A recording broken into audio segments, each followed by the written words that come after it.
Kasi nagtanong lang. Halimbawa, naging tayo. Halimbawa lang. Anong ideal first date mo? Saan?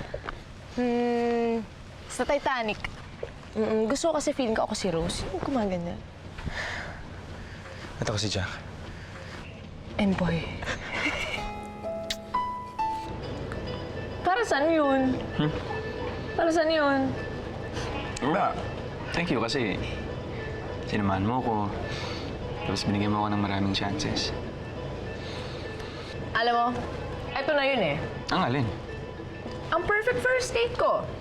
Ikaw, ako, tsaka ang ice cream. Diba? Perfect na.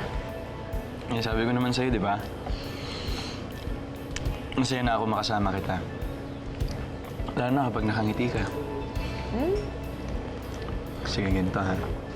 Ang unang pumikit, manlilibre ng bus pa uwi. Aba. Sige. Talagang lumalapit. Wala ka naman magagawa eh. Sa bagay.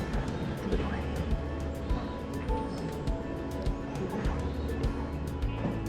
Hindi ko, Kerry. Ayoko na. Ice cream muna bago ang lahat. Hindi ito pwedeng matunaw. Okay.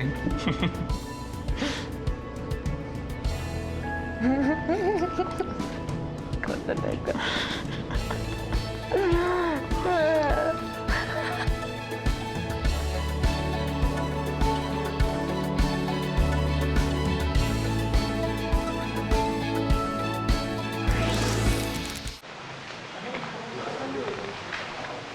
Miss, excuse me.